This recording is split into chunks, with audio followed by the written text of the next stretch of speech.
Dollar के मुकाबले भारत का रुपया लगातार गिरता ही जा रहा था। जब कांग्रेस की सरकार थी 2014 से पहले, तो प्रधानमंत्री नरेंद्र मोदी जी ने कहा था कि अगर भारत की रुपया गिरती है तो समझिए कि देश की अर्थव्यवस्था गिरती है, यानी कि प्रधानमंत्री कमज़ोर हो जाता है। लेकिन अब जो है 2014 के बाद प्रधानमंत्री नरेंद्र मोदी जी सत्ता में आए हैं, लेकिन लगातार देखा जा रहा है कि भारत की जो रुपया है डॉलर के मुकाबले गिरती जा रही है। हमारे साथ एक्स IPS अमिताभ दास सर जी हैं। प्रधानमंत्री पहले भी कह रहे थे कि भारत की अगर रुपया गिर रही है यानी कि भारत की अर्थव्यवस्था गिर रही है, लेकिन अब जो है डॉलर के मुकाबले 91 रुपये हो गए भारत का। देखिए, एक बार फिर साबित हो गया कि नरेंद्र मोदी इस देश के इतिहास के सबसे नया प्रधानमंत्री हैं, सबसे असफल प्रधानमंत्री हैं। देखिए, अभी एक अमेरिकन डॉलर जो है वो 91 रुपये के बराबर हो गया है। इतना कमज़ोर रुपया जो है भारतीय रुपया इतिहास में कभी नहीं था। जब डॉक्टर मनमोहन सिंह प्रधानमंत्री थे तो उस समय एक अमेरिकन डॉलर 65 रुपये के बराबर होता था। और उस समय नरेंद्र मोदी जी गुजरात के मुख्यमंत्री हुआ करते थे और ये प्रधानमंत्री पर तंज कसते थे, व्यंग्य कसते थे, कहते थे कि रुपया उसी देश का गिरता है जिस देश का प्रधानमंत्री गिरा होता है। और आज देखिए 91 रुपया हो गया और अर्थशास्त्रियों का कहना है कि आने वाले कुछ महीनों में, मतलब 2026 तक, है ना, डॉलर जो है वो शतक मार लेगा। मतलब एक डॉलर जो है वो 100 रुपये या उससे भी ज़्यादा के बराबर हो जाएगा। हाँ, कुछ महीनों में, 26 के मार्च अप्रैल तक जी। तो ये देखिए, इसका पता चलता है कि मोदी जी ने भारतीय अर्थव्यवस्था का बिल्कुल बंटाधार कर दिया है, बर्बाद कर दिया है। क्योंकि किसी देश की जो करेंसी होती है, मुद्रा होती है, वो उस देश की अर्थव्यवस्था का थर्मामीटर होती है। अमेरिकन डॉलर इसलिए बहुत मजबूत है, दुनिया की बहुत मजबूत करेंसी है, क्योंकि अमेरिका सुपर पावर है, उसकी अर्थव्यवस्था बहुत मजबूत है। और भारत का रुपया जो लुढ़कता जा रहा है वो इसलिए लुढ़कता जा रहा है क्योंकि भारत की जो अर्थव्यवस्था है, इकोनॉमी है, वो खोखली हो गई है। और उसको होना ही है क्योंकि मोदी जी जिस तरह से गौतम अडानी के साथ मिलकर हिंदुस्तान को लूट रहे हैं, जिस तरह निजीकरण के नाम पर सारी चीज़ें गौतम अडानी के हवाले किया जा रहा है, और जिस तरह का भारत पर कर्ज का बोझ हो गया है, उसमें ऐसा होना ही था। और मोदी के जो अंध भक्त हैं वो इसमें भी मास्टर स्ट्रोक खोज लेंगे। कर्ज तो सर कांग्रेस के सरकार में भी थी। हाँ, कर्ज तो हर सरकार में रहती है, लेकिन बढ़ गया है, कई गुना बढ़ गया है। इस सरकार में बढ़ गई, कई गुना बढ़ गया है। और मोदी ने इतने झूठे वादे किए थे, इन्होंने कहा था कि सत्ता में आने के 100 दिन के अंदर देश का काला धन विदेशों से आ जाएगा, है ना, हर हिंदुस्तानी के खाते में 15-15 लाख रुपए चले जाएंगे। ये सब कुछ नहीं हुआ। नोटबंदी तो करवाएं जी, नोटबंदी करवाएं। नोटबंदी से क्या हुआ? उससे काला धन निकल गया, कुछ नहीं हुआ।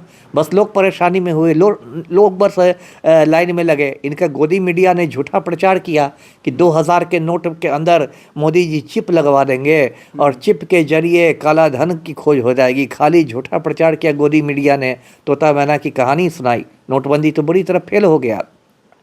तो ये सब जो है ये बहुत चिंता का विषय है और इस पर प्रधानमंत्री को सर्वदलीय बैठक बुलानी चाहिए। लेकिन हमारी वित्त मंत्री भी ऐसी है, निर्मला सीतारमण, उनसे तो प्याज का दाम बढ़ता है तो बोलती है मैं प्याज नहीं खाती, है ना। टमाटर का दाम बढ़ता है तो बोलती है मैं टमाटर नहीं खाती, है ना। तो रुपया लुढ़के का बोलेगी मैं रुपया नहीं खर्च करती। तो इस देश में कॉमेडी सर्कस चल रहा है, क्या होगा इस देश का जी। अच्छा, तो आम लोगों पर कितना प्रभाव पड़ेगा सर? क्योंकि कहा जाता है कि जो भारत का रुपया है लगभग 3% लोगों के पास सबसे ज़्यादा है, लगभग 97%। देखिए, रुपया तो कैसे प्रभाव पड़ता है वो मैं बताऊं कि होता क्या है कि जब हम लोग कोई चीज़ आयात करते हैं तो अब हमको ज़्यादा रुपया देना पड़ेगा। मान लीजिए पहले हम 1 लाख डॉलर का सामान आयात करते थे तो उसके लिए हमको 65 लाख रुपया देना पड़ता था, उतना हमको खजाना से निकल जाता था। अब 1 लाख डॉलर का सामान भारत खरीदेगा तो 91 लाख निकल जाएगा। तो इस तरह से देश का खजाना खाली होता है। और जब हमारा आयात महंगा होगा तो उससे सीधे महंगाई बढ़ेगी तो गौतम अडानी को थोड़े दिक्कत होगी टमाटर खरीदने में, आम आदमी की कमर टूट जाएगी। तो विदेशी व्यापार तो लगातार हो रहा है ना सर? प्रधानमंत्री हरदम कहीं ना कहीं दूसरे देश में विदेशी व्यापार के नाम पर सिर्फ गौतम अडानी को बिजनेस दिलवाया जा रहा है। जहाँ जहाँ प्रधानमंत्री जाते हैं, गौतम अभी भूटान भी गए थे तो वहाँ से 500 करोड़ का ठेका गौतम अडानी को ले आए। जो प्रधानमंत्री नरेंद्र मोदी हैं, गौतम अडानी के आज्ञाकारी हैं, दुनिया भर में घूमते हैं जिससे कि गौतम अडानी का बिजनेस बढ़े, गौतम अडानी का मुनाफा बढ़े। तो वही राष्ट्रीय सेठ है। सरकार आखिर काम किसके लिए कर रही है? गौतम अडानी के लिए। अभी प्रधानमंत्री कार्यालय का नाम सेवा तीर्थ रखा गया तो लोग टिप्पणी कर रहे हैं कि उसका नाम अडानी सेवा तीर्थ होना चाहिए, क्योंकि उसमें मोदी जी बैठ के बस गौतम अडानी की सेवा करते हैं जी। तो नाम बदलने से क्या दिक्कत है? वो तो आम लोगों के लिए बोलचाल की भाषा में है। नहीं, मतलब क्यों? तो नाम आपको काम करना है कि बस नाम बदलना है ना। ये सरकार सिर्फ मतलब काम नहीं करती है, बस नाम बदलती रहती है ना। मोदी जी ने जितने बड़े बड़े वादे किए थे, एक भी वादा पूरा नहीं किया। कहा था कि हर साल 2 करोड़ युवाओं को नौकरी मिलेगी। अब सेना में बहाली ख़त्म हो गई है, अग्निवीरों की बहाली होती है। 24 साल में बहाल होकर 28 साल में रिटायर हो जाते हैं। इससे बड़ा मजाक दुनिया में कोई मिलेगा कि 28 साल का नौजवान रिटायर हो जाता है और 75 साल का आदमी सफ़ेद दाढ़ी लेके प्रधानमंत्री की कुर्सी से चिपका हुआ है। तो इतना विरोध के बावजूद भी सर बीजेपी 12 राज्यों में सरकार चला रही है, एनडीए 19 राज्यों में सरकार चला रही है। वोट चोरी, वोट डकैती, ज्ञानेश कुमार, पूरा भारत लेवल पर वोट चोरी। हाँ हाँ, जब चुनाव आयोग ही आपके पॉकेट में है तो वोट चोरी कीजिए, वोट धांधली कीजिए, SIR कीजिए, लोगों का नाम काटते फिर चलिए। तो ऐसे विपक्ष कभी सत्ता में आएगी ही नहीं।